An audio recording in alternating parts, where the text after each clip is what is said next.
So why are we making a spiderweb video in the middle of July? Do we really need a reason? I mean... No. It's Halloween all year in our hearts.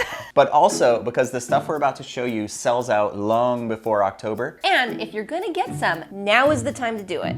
This is your typical $2 spider webbing. It's okay, but there are some issues with it. Number one is you typically have to throw this away at the end of the season, so you have to buy it every year, and it's like just kind of like... And it's not that great for the environment. Like, this stuff is still stuck on some of our oak trees, and we've heard that birds and squirrels and stuff could get caught in that, and we don't want that to happen. You know, it's okay, but there's a better solution. See? The solution. So this is a reusable material. It comes in a big roll. You know what this is? It's beef netting. Like they wrap a raw cow inside here. It's like the randomest material. Hunters have been using this for years. It's reusable, it packs up small, and it just immediately sets the spooky scene. It's the best. Does all those things? Does all it also and wraps more. beef.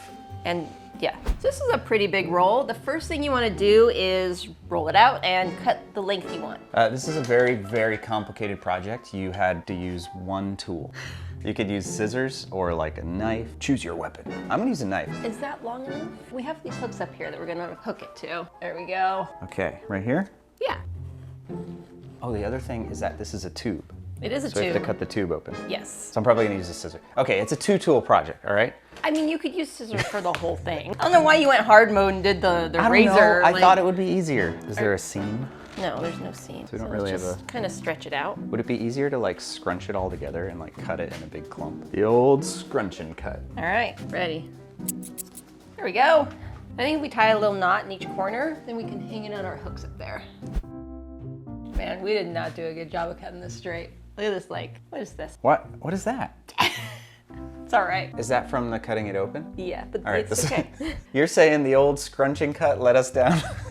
That is the worst cutting I've ever seen. But you know what? It's fine. This is a test. This is a test. It's all right. Okay, what do we do? Now we just cut holes. Just cut holes. Just cut holes. Lots of holes. Trust me, it's gonna look amazing.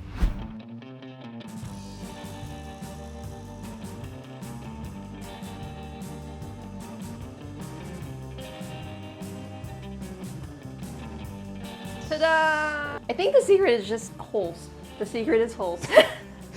I thought you were going to say something profound and yeah, no, just don't make them even, just make them random, kind of vary the size up a little bit. So once you cut the holes, it will stretch like crazy. Like watch this. And you can really create like this kind of dynamic look to it. Mm-hmm. And then when you layer them on top of each other, like this one, and then there's another one in the foreground, it's gonna look awesome. Should we cut a bunch of these inside and then we'll go outside and put them up? I think it's a great idea. Okay.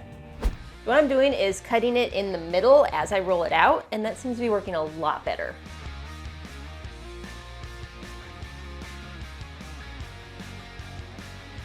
You know what's cool is you don't even need to stretch it out that much. Like just letting it hang like this looks really cool. Technically, when a spider captures its prey, it's, you know, wrapping its meat, you know? So by using beef netting, it's more realistic. We're good. Going for realism here. Okay, 9.5 more to go.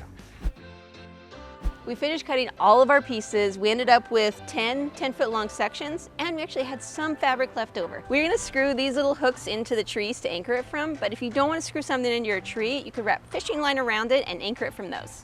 I don't really have a plan on where to put these. Should I just put a bunch up? I think so.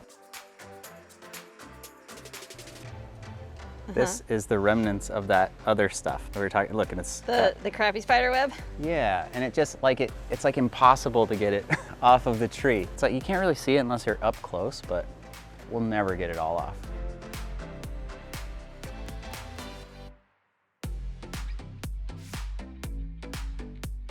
We got the tops up. To put the bottoms in, we are gonna use these, which are landscape staples. You can buy them at the hardware store, or if you don't want to do that, you can also make them out of wire. If you wanted to make them, you would cut your wire to length and bend it in 2 places, and then you just stick it in the ground like that.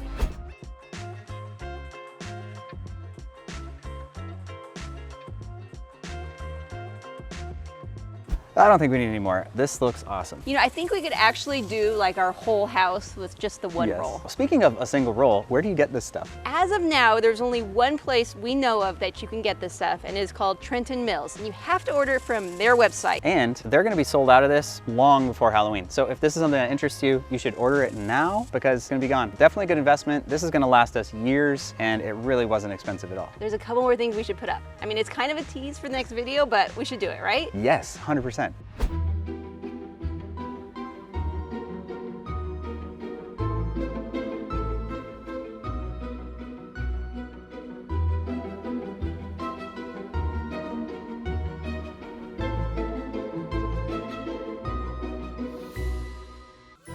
Thanks for watching. There's more Halloween decoration ideas right there. Until next time, stay wicked.